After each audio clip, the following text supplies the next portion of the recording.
again, yes, it's me again, Alvin Bautista of Exploring Tarlac. For today's vlog guys, naimbitahan tayo ng Buba Milk Tea by Pasa, Pearl Lane Tarlac branch. So dito sa branch nilang to guys, pwede kayong gumawa ng sarili nyong ramyun na nauuso talaga ngayon. Event sa Pampanga, napakarami ng mga ganon. So pipili kayo ng mga ramyun na gusto nyo at kayo na mismo ang magluluto. Siyempre, i-partner nyo na rin doon sa mga pinagmamalaki nilang mga milk tea dito sa Buba Milk Tea. Bypass Pearl Lane, Tarlac. Open pala sila ng Monday to Sunday, 10 a.m. until 10 p.m. So yung location niya guys, nasa tapat siya mismo ng Petron Gasoline Station or ng 7-Eleven dito sa may Bypass Road at tabi mismo ng Laundry Depot.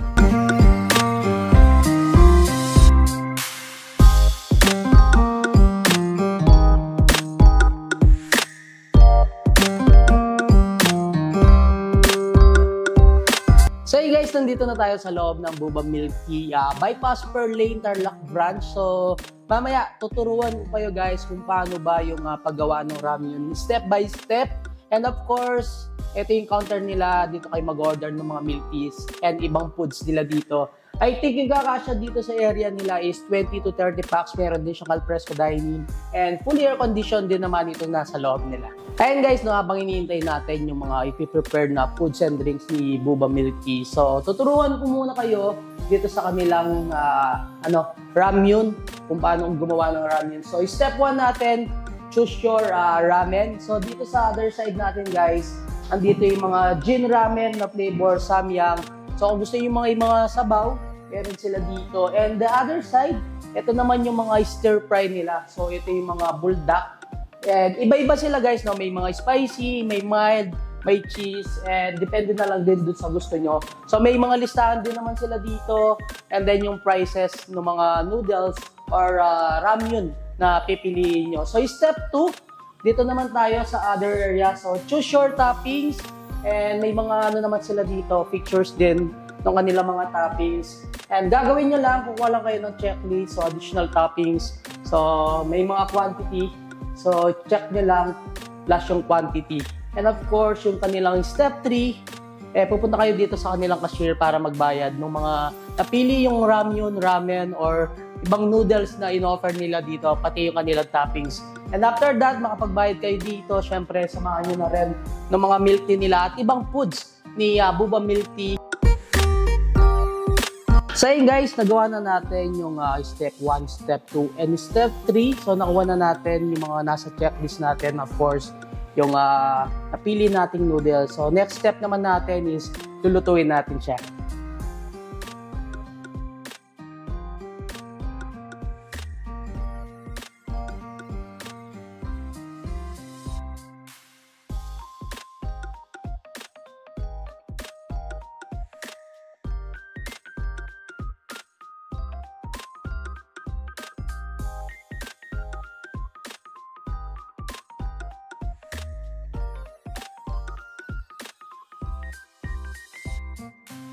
So yun guys, kasama natin si Ma'am Mayumi, so owner ng Buba Milk Tea, Bypass Pearl Lane Tarlac. So ito yung mga sinerve sa atin, syempre, yung mga milk tea and may mga coffee base din naman kayo sa mga drinks. Yes, meron din kami mga coffee base. And of course, yung mga pinagmamalaki nilang foods dito. And syempre, kanina, ayan, gumawa na rin ako ng aking noodles or yung ramyun. So, gin ramyun na spicy. Yes. And nagpadagdag tayo ng mga toppings.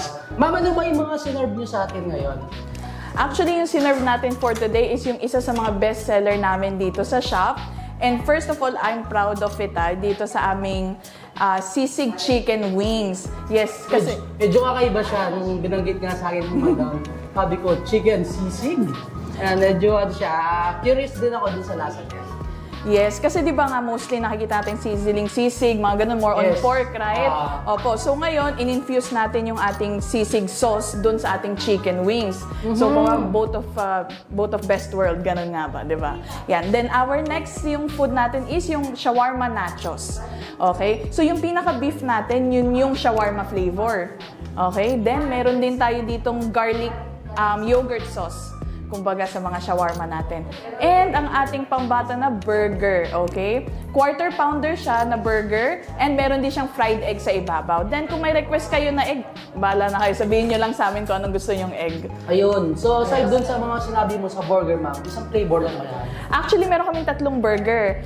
One is yung our quarter pounder. Then meron din kaming chicken sandwich, chicken burger, chicken fillet yun actually, chicken fillet Thai.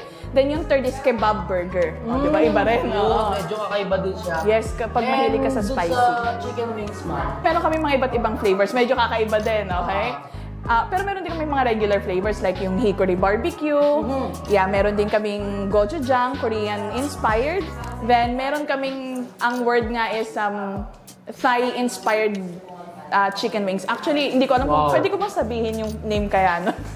Kasi medyo double meaning. Pwede na yun. Yeah, kasi yung name ng food is pok-pok. Pok-pok. Yeah, pero ibig sabihin nun sa Thai, fried chicken. Yung Pok-pok. Yes, yun. Yun yung name niya. So kapag mahilig ka sa fish sauce and sweet and spicy, yun yung isa sa mga bestseller din namin sa chicken wings. So meron ding truffle parmesan. Then, of course, yung ating sisig, yung mga flavors natin. Mamaya guys, titikman natin yung sinerve nila sa atin. And napansin ko nga lang, yung mga Asian fusion na cuisines na rin yung mga sinaserve nyo. Yes. Iba yung mga drinks na. Yeah, for our drinks, iba-iba rin yung ating mga drinks, no? Siyempre, yung pinaka-common sa atin, alam natin, winter melon. Favorite ng lahat yan. Siyempre, winter melon. The classic. Then, yes, our classic. Then, ang ating brown sugar. Meron din tayong brown sugar. Then, ang ating pangmalakasan na matcha. Okay, di ba? Siyempre, yung mga matcha lovers. Kahit lasang dahon, sabi nila, masarap pa rin. Okay? Actually, yung matcha namin, similar siya sa lasa ng matcha KitKat.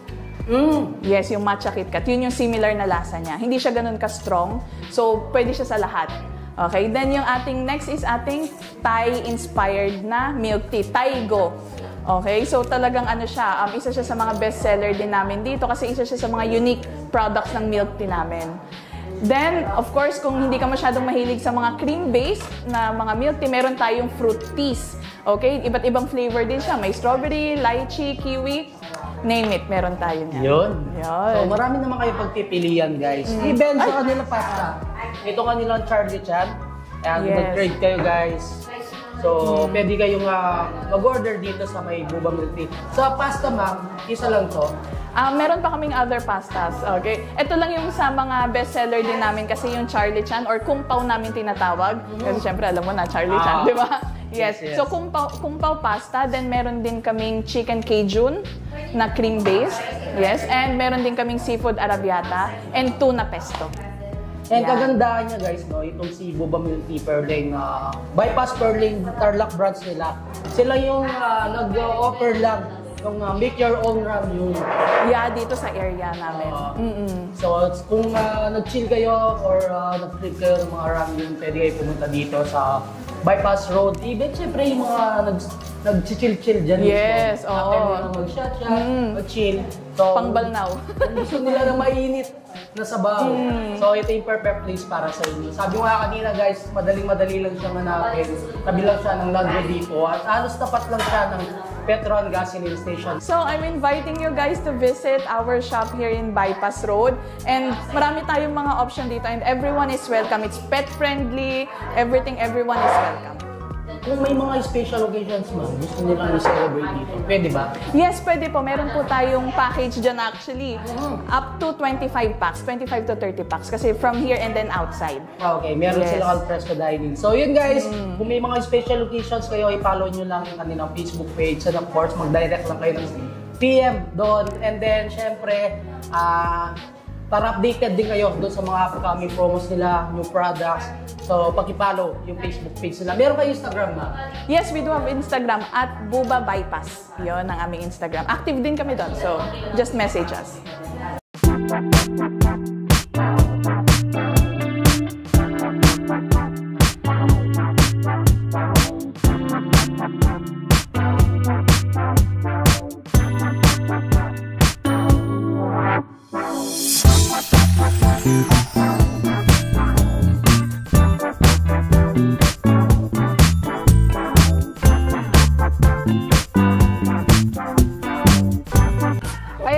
talaga naman na-enjoy natin yung ginawa nating ramyun kanina. And of course, yung mga foods and drinks na ino-offer ni Buba Milk Tea Bypass. Kung gusto nyo may experience yung make your own ramyun na kasama yung barkada at pamilya guys, pasyal na kayo dito. And syempre, partner mo pa ng mga milk tea nila and ibang foods na sigurado naman mag-enjoy kayo. Marami kayong pagpipilian doon sa mga noodles nila.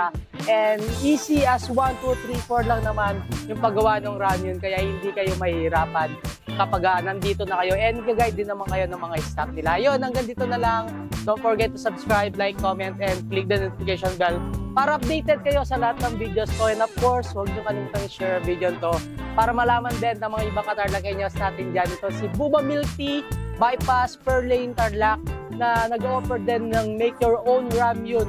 And after nyo mag-chill-chill guys dito sa Bypass Road, so pwede kayong dumiretso dito para magpainit muna ng chat. So until our next vlog, peace out!